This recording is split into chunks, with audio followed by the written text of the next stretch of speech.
Hello students, आज की जो ऑप्टिक्स की सीरीज़ है उसमें हमारा जो टॉपिक रहेगा वो रहेगा रिफ्लेक्शन फ्रॉम द आयनोस्फीयर।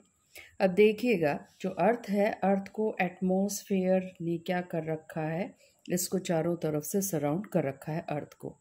ये जो लेयर्स हैं 0 to 8 किलोमीटर्स, 8 to 12 किलोमीटर्स, इस तरह से हमने क्या किया है, on the basis of temperature variation, on the basis of the particle density, हमने इस एटमॉस्फेयर को 4 लेयर्स के अंदर डिवाइड कर रखा है। तो हमारे पास जो लेयर्स हैं वो हैं हमारी ट्रोपोस्फेयर, स्ट्रेटोस्फेयर, मीजोस्फेयर और आयनोस्फेयर। जो हमारी जो लास्ट की लेयर है, 4th लेयर जो हमारे पास है वो है हमारी ionosphere, and that layer is far away from the earth but is near by the sun. Sun के पास में है। तो यहाँ पर जो भी हमारे पास पार्टिकल्स होते हैं वो हमें किसकी फॉर्म में मिलते हैं, वो हमें मैक्सिमम आयंस की फॉर्म में मिलते हैं, क्योंकि सन के करीब होने के वजह से, नियर बाय टू द सन होने की वजह से, इस लेयर को जो पार्टिकल हैं उसको इतनी एनर्जी मिल जाती है, they can very easily lose the electrons, electrons को लूज कर जाते हैं। तो यहाँ पर आपको इलेक्ट्रॉन्स का नंबर बहुत ज़्यादा मिलने वाला है। और इस लेयर में भी आपके पास जो है यूनिफॉर्म डिस्ट्रीब्यूशन ऑफ इलेक्ट्रॉन्स नहीं है। इस लेयर में भी जब आप मूव करेंगे तो हमारे पास दो ऐसे रीजन्स होते हैं जिनको हम ई रीजन और एफ रीजन कहते हैं, जिसमें जो पार्टिकल्स, इलेक्ट्रॉन की डेंसिटी है, number of particle per unit volume, वो जो आपके पास इलेक्ट्रॉन्स हैं वो बहुत ज़्यादा हैं। और इलेक्ट्रॉन्स की इन्हीं लेयर की वजह से सिग्नल क्या कर जाते हैं, सिग्नल आपके रिफ्लेक्ट होकर वापस आपके पास आ जाते हैं। तो reflection from the ionosphere, what is ionosphere? Atmosphere में की जो 4 लेयर्स हैं, the layer which is far away from the earth, that is the 4th layer, और the layer which is near by the sun, that is again the 4th layer from the earth, it is known as ionosphere. Why it is known as ionosphere? क्योंकि इसमें जो आपके पास atom है वो neutral form में ना मिलके आपको आयनिक फॉर्म में मिलते हैं, and there are lot of electrons present there. तो इलेक्ट्रॉन्स का नंबर बहुत ज़्यादा यहाँ पर है। तो जब अल्ट्रा वायलेट रेज जो हैं, सोलर रेडिएशन, क्योंकि हमने पहले ही कहा है this layer is very near by to the sun, sun के पास में है, तो सोलर रेडिएशन में तो हमें पता है सारी तरह के radiation, infrared radiation, visible light, ultra violet rays, ये सारी आपको यहाँ पर मिलती हैं, इलेक्ट्रोमैग्नेटिक वेव रेडिएशन। तो ultra violet rays in the solar radiation result in the ionization of the constitution gases in the atmosphere, resulting in the formation of ionosphere. So who is responsible for the formation of ionosphere? Ultraviolet rays are responsible. इतनी energy दे देती हैं ये जो constituent gases हैं, they just dissociate in the form of ions with the release of electrons. तो अब ये देखिए, लेट अस कंसीडर, ये है आपकी वो लेयर, ये आपका अर्थ है, और अर्थ पे आप ए पॉइंट के ऊपर या ए पोजीशन पर खड़े हैं, और हमने यहाँ पे से क्या किया, हमने यहाँ से इलेक्ट्रोमैग्नेटिक वेव भेज दी हैं। एंड लेट अस कंसीडर कि उनकी जो एनर्जी है उसको हमने एच न्यू से रिप्रेजेंट कर दिया है। The frequency is low, small frequency के रेडिएशंस हमने डाले हैं, θ1 एंगल से इंसिडेंट किए हैं विद द हॉरिजॉन्टल, हॉरिजॉन्टल के साथ एंगल θ1 का बनाते हुए ये electromagnetic radiation. Radio waves consider कर लीजिए कि हमने यहाँ से रेडियो वेव्स जो हैं यहाँ से हमने डाल दी हैं। तो होगा क्या, ये आपकी आयनोस्फेयर के अंदर एंटर करेंगी, आयनोस्फेयर से एंटर करेंगी तो वहाँ से रिफ्लेक्ट होकर क्या हो जाएंगी, वापस आ जाएंगी, और हमें सिग्नल जो है हमने ट्रांसमिट तो किए थे ए पॉइंट से, और हमें सिग्नल कहाँ मिल जाएंगे, बी पॉइंट के ऊपर मिल जाएंगे। तो this is your receiving end and this is your transmitting and. तो इस तरह से आप देखिए इतनी सारी बड़ी रेंज जो है कवर कर चुके हैं, इतनी हॉरिजॉन्टल रेंज में आपको यहाँ पर क्या मिल रहे हैं, सिग्नल मिल रहे हैं। तो ये सिग्नल तो आपको यहाँ से ए में देखेगा तो आपके लेफ़्ट राइट बी में भी जा सकते हैं, यानी कि आपके जो है infinite number of directions of बी हो सकती हैं यहाँ पर। बस डिस्टेंस ए से बी के बीच में कितना होगा, यहाँ पर एल होगा हर जगह पर। तो अब देखिए, इसको थोड़ा सा एक्सप्लेन करने की हम यहाँ पर कोशिश करेंगे। हमारे पास ये है आपका आयनोस्फेयर, हमने कंसिडर कर लिया ये आयनोस्फेयर है। आयनोस्फेयर में भी दो ऐसे रीजन्स हैं जिनको हमने, एक को तो कह दिया ई रीजन, जो अर्थ के सरफेस से देखिए कितने डिस्टेंस के ऊपर है, it is approximate at a distance of 100 kilometre in the upward और in the vertical upward direction from the earth. यहाँ पर इलेक्ट्रॉन्स का डेंसिटी, इलेक्ट्रॉन्स का नंबर देखिएगा, इलेक्ट्रॉन 2.6 इंटू 10⁻11 इलेक्ट्रॉन्स पर मीटर क्यूब हैं, यानी कि यूनिट वॉल्यूम के अंदर आपको इतने इलेक्ट्रॉन्स मिलने वाले हैं। इट मीन्स यहाँ पर इलेक्ट्रॉन्स की क्या हो जाएगी, भरमार हो जाएगी। होगा क्या, आप रेयरर मीडियम से आ रहे हैं और आप कहाँ जा रहे हैं, डेंसर मीडियम की तरफ जा रहे हैं। इट मीन्स जो आपकी जो रे है, जो आपकी रेडिएशंस हैं, these radiations are going to move from towards the normal की तरफ आपके मुड़ने स्टार्ट हो जाएंगे, because you are moving from rarer medium to denser. और आपकी जो रे है वो सीधी जाने की बजाय क्या कर जाएगी, कर्व्ड पाथ ले जाएगी। तो कर्व्ड पाथ हमें मिल गया, मिराज में भी हमारे पास कुछ ऐसा ही हुआ था, बिकॉज कि वहाँ पर जो लेयर्स थी उनका रिफ्रैक्टिव इंडेक्स अलग था। तो ये देखिएगा, इस लेयर का रिफ्रैक्टिव इंडेक्स अलग है और ये जो लेयर है इसका रिफ्रैक्टिव इंडेक्स है, and hence there is a bending of ray और bending of light take place and it got reflected back but not on the same position at the point B पर आपको मिल जाएगी। अब थोड़ी सी हाई एनर्जी के रेडिएशंस डाल दीजिएगा, E is equal to h nu dash. अगर आपने ज़्यादा एनर्जी या ज़्यादा फ्रिक्वेंसी, क्योंकि देखिए फ्रिक्वेंसी को बढ़ा रहे हैं, let us consider nu is smaller than nu dash और you can say that nu dash is larger than nu. तो होगा क्या, these radiations are going to move to large distance. ये यहाँ टी पॉइंट की बजाय ये यहाँ टी डैश पे पहुँच जाएंगी। टी डैश पे यहाँ पर जब ये पहुँचेंगी, again there is a region that is known as F region and having electron density 4 into 10⁻11 electrons per meter cube। और ये कितने डिस्टेंस पर है, ये आपका 100 था, ये अब की बार आपका जो डिस्टेंस है वो है यहाँ पर 180 kilometres. It means approximate 80 kilometres का डिफरेंस है between the E region and F region. What is E region and F region? These are the electron rich layers। और इलेक्ट्रॉन की डेंसिटी किस रीजन में ज़्यादा है, F रीजन के अंदर ज़्यादा है, 4 into 10⁻11 इलेक्ट्रॉन्स, क्योंकि this region F region is near by to sun और यहाँ पर एनर्जी बहुत ज़्यादा मिलने वाली है कंस्टिट्यूएंट गैसेस को। और वो जो गैसेस पार्टिकल्स हैं, गैस के एटम्स हैं और गैस के मॉलिक्यूल्स हैं, they get the energy and they get ionize, and ionization के बाद बहुत सारे इलेक्ट्रॉन्स हमें यहाँ पर मिल जाएंगे। ई रीजन थोड़ा सा नीचे की तरफ है, तो इतनी हीट सन की, इतना टेम्परेचर यहाँ तक या इतनी एनर्जी नहीं पहुँच पाएगी as compare to the F. तो आपके यहाँ पर इलेक्ट्रॉन्स का नंबर क्या है, कम है। तो देखिए लगभग डबल हो गया है, यहाँ पर 2 into 10⁻11 है, यहाँ पर अप्रॉक्सीमेट 4 into 10⁻11 हो गया है। तो इस तरह से हमारे जो इलेक्ट्रोमैग्नेटिक सिग्नल्स हैं, रेडियो वेव्स हैं, माइक्रोवेव्स हैं, ये क्या कर रही हैं, sent from the point A at angle θ1 is received at point B। तो आप अगर A पॉइंट से θ1 एंगल पर डालेंगे तो B पर आपको ये रिसीव हो जाएंगे। And T is known as the turning point. T से देखिए यहाँ पर रिफ्लेक्शन बैक हो रही है, आपकी बैक आ रही है, तो T को हम यहाँ पर रिफ्लेक्शन पॉइंट कह देंगे। इसको हम कहते हैं short wave radio broadcast. What by short wave radio broadcast, देखिए डिस्टेंस जो है, रेंज जो ट्रांसमिटिंग पॉइंट की और जो रिसीविंग पॉइंट की है, दिस रेंज इज स्मॉल। तो ये रेंज स्मॉल है, इस वजह से इसको हम शॉर्ट वेव रेडियो ब्रॉडकास्ट कह देंगे। इसका दूसरा रीज़न ये भी हो सकता है शॉर्ट वेव रेडियो ब्रॉडकास्ट कहने का कि फ्रिक्वेंसी कम है। टी पॉइंट पे जो रेडिएशंस थे एच न्यू, इनकी फ्रिक्वेंसी कम थी, तो शॉर्ट वेव यानी कि स्मॉल फ्रिक्वेंसी के रेडिएशन हम यहाँ पर डाल रहे हैं।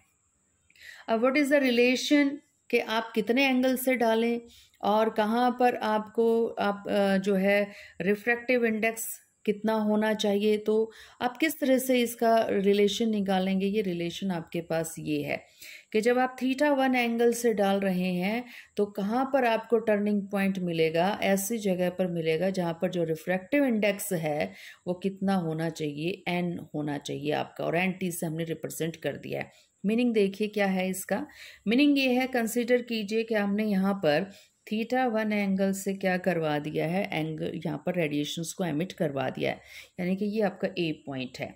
तो आपका टी पॉइंट कहाँ होगा? टी पॉइंट का मतलब है कि ये पॉइंट आपका यहाँ होगा, ये पॉइंट आपका यहाँ होगा। कहाँ होना चाहिए? टी पॉइंट वहाँ पर होगा जहाँ पर ये वाली कंडीशन आपकी सेटिस्फाई हो जाएगी। The refractive index of the ionization layer, आपके आयनाइजेशन लेयर का जो रिफ्रैक्टिव इंडेक्स है, that should be equal to the cosine of the angle of incidence. तो एंगल ऑफ इंसिडेंस के अगर बराबर हो गया तो ये यहाँ से हम एक छोटा सा रिलेशन निकालेंगे। इसी तरह से आपकी छोटी छोटी न्यूमेरिकल प्रॉब्लम्स आती हैं। तो देखिए रिलेशन तो बहुत छोटा सा है कि थीटा वन इंसिडेंस एंगल है, इंसिडेंट एंगल जो है आपका आपने बनाया है हॉरिजॉन्टल के साथ। अगर आप उसका कोसाइन ले रहे हैं तो आपको मिल जाएगा वो रिफ्रैक्टिव इंडेक्स जहाँ पर आपकी रे क्या कर जाएगी, बेंड हो जाएगी और नीचे की तरफ वापस आ जाएगी। तो रिफ्लेक्शन का फिनोमेना इस तरह से कहाँ हो जाता है, आपका आयनोस्फेयर के अंदर हो जाता है। और किसकी वजह से? Because there is a difference in the refractive index of the layers. Hello students, आज की ऑप्टिक्स की सीरीज़ में हमारा जो टॉपिक ऑफ डिस्कशन रहेगा वो है refraction at a single spherical surface. Consider कीजिए कि आपके पास एक ग्लास बोल है। ये हमने यहाँ पर एक ग्लास बोल कंसीडर कर रखी है। इस ग्लास बोल के ऊपर हमने दो पॉइंट्स ले लिए हैं, ए और बी। इन दोनों पॉइंट्स को हमने दूर तक कट करके और इनको बाहर निकाल दिया है। तो अब ये देखिए ये शेप ये नहीं रहेगी, अब शेप हमारी ये हो गई है। ये जो ए बी है, यहाँ से अगर हम लाइट डालेंगे तो एक पॉइंट पर क्या करेगी, यहाँ पर रिफ्रैक्ट करेगी। तो ए बी सरफेस हमारा क्या हो गया, सरफेस हो गया ये आपका रिफ्रैक्टिंग सरफेस। और शेप कैसी है इसकी? स्फेरिकल है।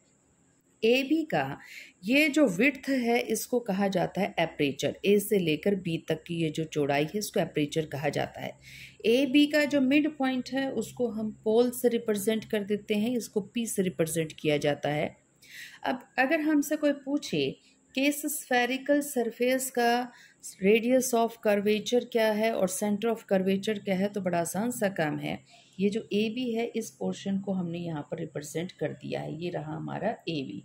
इस ए बी को क्या कीजिएगा, सर्कल को कंप्लीट कर लीजिए। सर्कल को कंप्लीट करेंगे तो यही फिगर मिलेगी जहाँ से हमने निकाला था।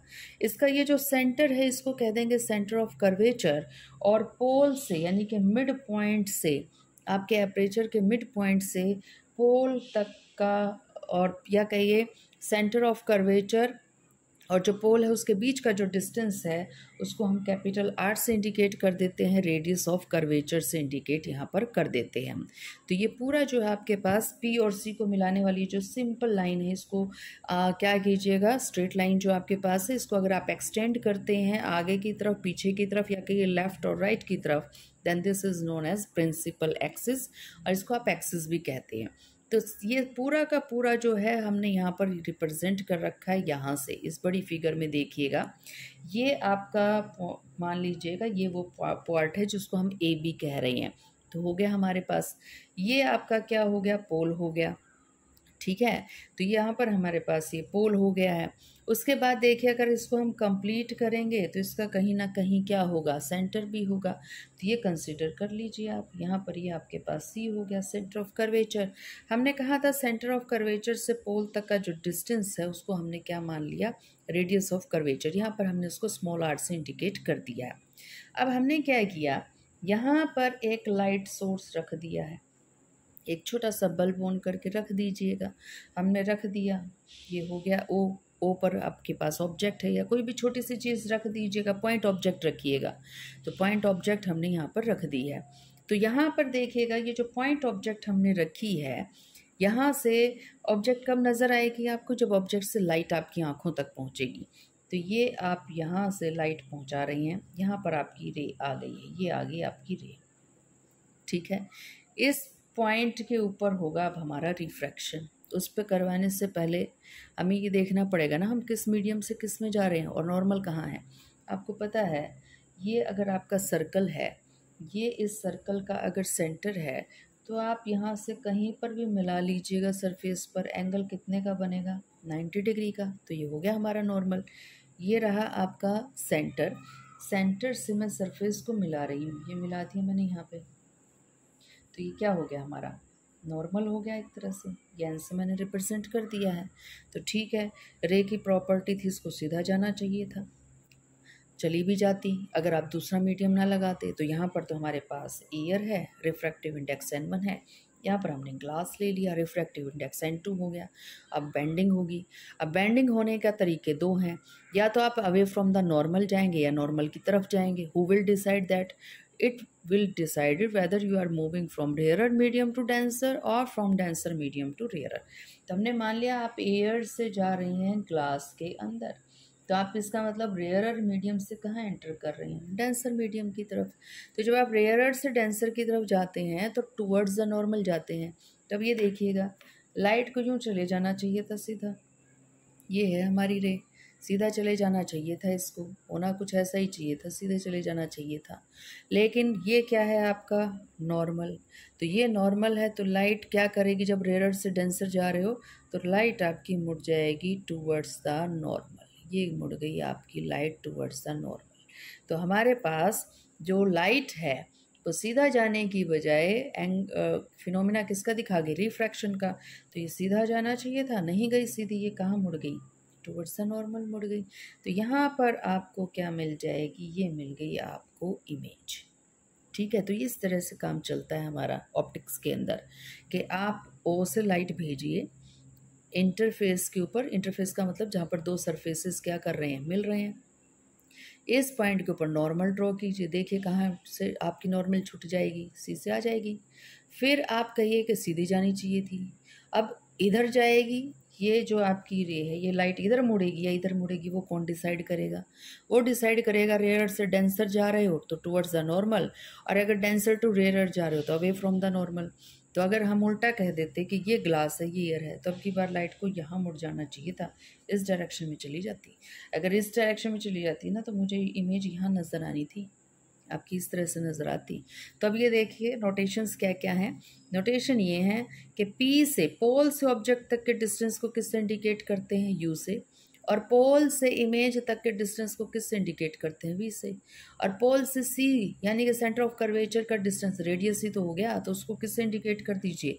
कई जगह स्मॉल आर से इंडिकेट कर रखा है, कई जगह कैपिटल आर से कर रखा है। तो हम स्मॉल आर से भी कर सकते हैं, कैपिटल आर से भी, लेकिन नाम एक ही रहेगा, रेडियस ऑफ कर्वेचर। एंगल, आपके इंसिडेंट रे ने कितने का एंगल बना दिया? θ1 का। आपके एमर्जेंट रे ने कितने का एंगल बना दिया? θ2 का। तो ऑब्जेक्ट बना रहा है एंगल θ1 का और इमेज एंगल कितने का बना रहा है? θ2 का। तो अब हमारे पास जो है दो तरह से हम रेज को डिवाइड करते हैं जब लेंस के ऊपर या मिरर के ऊपर डालते हैं। ये कंसिडर कर लीजिए, ये हो गया आपका पोल।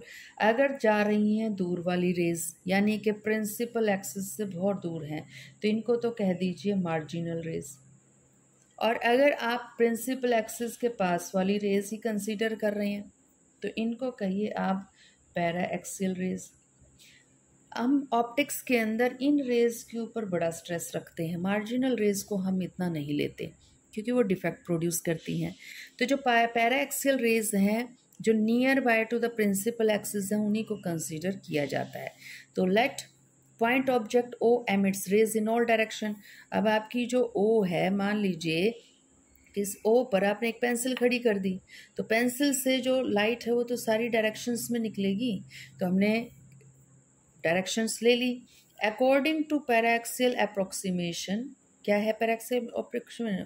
Only those rays which make small angles with the principal axis converge to single point. और वो सिंगल पॉइंट कौन है? आपका इमेज। तो अब देखिए इसका क्या मीनिंग है। इसका मीनिंग ये है कि हमारे पास ये निकालेगा ऑब्जेक्ट हर डायरेक्शन में रेज, लेकिन हमें कौन से वाली रेज लेनी है? हमें वो रेज लेनी है जिनके लिए θ1 की वैल्यू क्या होनी चाहिए? स्मॉल होनी चाहिए। θ1 की वैल्यू अगर स्मॉल होगी तो साइन